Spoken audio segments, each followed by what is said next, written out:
constitutionnel le 22 juillet, le 23, c'était déjà trop tard. Donc, quelque part, mon dossier a été soumis incomplet. Mais qu'à cela ne tienne, la loi électorale prévoit que vous avez droit à un recours de 48 heures, quelle que soit la raison du recalage de votre dossier. Et du coup, nous soumettons quand même en recours à la Cour constitutionnelle le 24 juillet notre dossier complet, y compris la fameuse quittance du Trésor. Mais la Cour constitutionnelle trouve quand même à m'éliminer. Alors qu'en réalité, techniquement, il n'aurait pas dû y avoir de recalage, parce que c'était en fait une question très simple. Avez-vous la quittance, oui ou non? On la présente, on vous valide. Voilà donc ce que nous considérons comme une décision politique qui a été prise dans notre rencontre. Il n'y a pas d'autre mot pour ça, mais qu'à cela ne tienne. Ça ne veut pas dire que le combat se termine avec cela, n'est-ce pas? Il faut tout simplement s'adapter à cette réalité et considérer la possibilité de continuer le combat de la meilleure manière qu'on puisse le continuer. Donc, si vous voulez, voilà le détail, grosso modo, rapidement fait, des circonstances qui ont mené à l'invalidation de ma candidature, pour des raisons que je considère être des raisons purement politiques. Il n'y a rien dans la loi qui explique que ce dossier ait été recalé. Voilà. Donc, voilà ma réponse. Si voilà, ça vous... Oui, non, je crois que vous retenez le propos du docteur Daniel Mengara, et que s'il y a des questions, ce sera par la suite. Nous allons... C'était juste pour nous donner, grosso modo, un peu les difficultés qu'il a connues au Gabon et que peut-être certains d'entre nous peuvent connaître plus tard. Il faut donc peut-être se rapprocher de lui et comprendre que ce n'est pas seulement peut-être une affaire politique, strictement, ça peut être aussi une affaire juridique, des difficultés juridiques, exactement.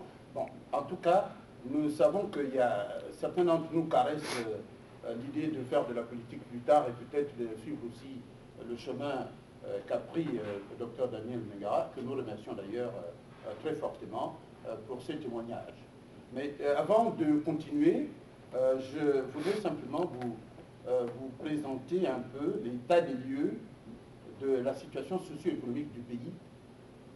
C'est pas parce que c'est pas bon de commencer directement comme ça avec les représentants sans que nous balisions le terrain.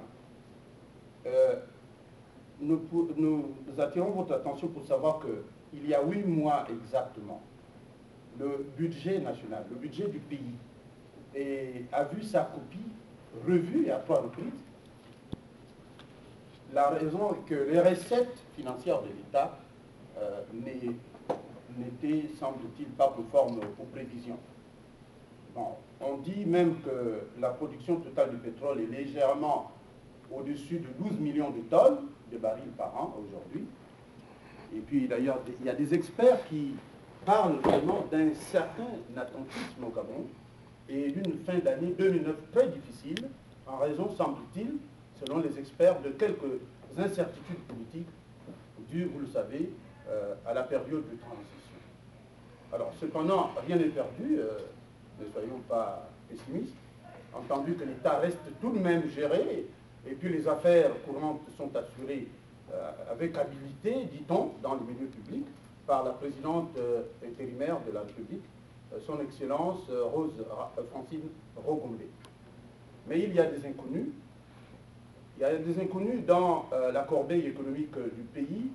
Par exemple, la question de savoir que deviendra ou alors que vont devenir les parts réservées, jadis au président Bongo, dans les entreprises implantées au Gabon.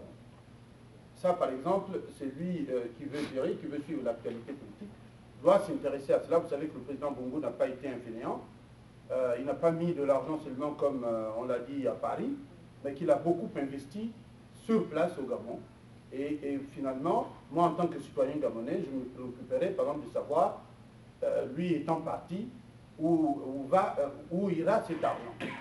Où ira cet argent, ça c'est très important pour les Gabonais. Prenons quelques exemples, parce que je crois que tout l'argent du président n'ira pas seulement à la famille. Il y a peut-être aussi des capitaux qui iront vers l'État. Est-ce que l'État a un droit de regard sur certains capitaux? Tout ça, c'est des questions que tout un chacun peut se poser. On prend les exemples. Le pétrole, par exemple, qui est la principale artère financière du pays. L'État gabonais ne détient, peut-être que tout le monde le sait ici, que 25% du capital de Total Gabon. Alors que les Français détiennent 58%. Et puis, bien sûr, le public, 17% pour le pétrole. Alors, même attitude vis-à-vis des sociétés telles que Sokafi, d'Assam El-Djedj, que vous connaissez très bien, un Gabono-Libanais, le groupe Kaby de Michel Tomi, la compagnie du Congo, de Christian Karangal, et puis la BGCFI d'Henri Claude Oima. Tout ça, il y a des capitaux, il y a de l'argent du président Bongo qui a été investi. Est-ce que c'est de l'argent de l'État? Est-ce que c'est l'argent du président? Ça, il faudrait que les Gabonais puissent avoir des réponses là-dessus. Je pense que c'est important. Bref, toutes les entreprises étrangères au Gabon ont connu la participation en termes d'investissement du président Bongo, qui n'a pas été influente, je le rappelle encore. Plusieurs analystes sont convaincus que si le Gabon sort de l'incertitude politique après une élection présidentielle rassurante, eh bien la machine économique pourrait bien sûr être relancée. Entre-temps, on constate que le tableau est peu réluisant pour certaines compagnies. Par exemple, on dit que la Comilog, par exemple, aura quelques petits problèmes cette année. Elle n'a produit que 2 millions de tonnes. J'espère que je n'embête pas avec beaucoup de chiffres. Non, non, c'est important. C'est important pour que tout un chacun sache c'est quoi le Gabon. Le Gabon, il n'y a pas que les hommes politiques. Le Gabon, il y a aussi les jeunes qui sont là, qui doivent savoir que bon, il y a de l'argent, il y a une masse salariale pour tout le monde. Et donc, c'est important que je mette ces chiffres-là, parce que souvent, très peu, et les gens sont souvent dans la critique, mais pas dans l'essentiel. Alors, donc, la Comilog ne produit cette année 2009 que 2 millions de tonnes de manganèse au lieu de 3 millions l'année dernière, n'est-ce pas?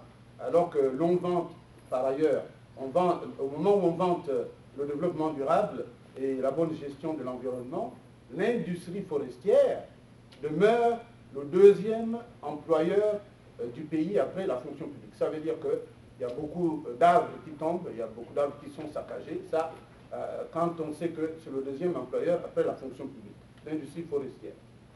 Alors, le travail de bois emploie quelques 10 000 salariés et le Gabon passe pour être le plus grand exportateur de bois en Afrique. Côté de l'exploitation du gisement de fer de Dédinga, eh bien le climat est à l'incertitude également et le projet, dit-on, est gelé aujourd'hui. Les Chinois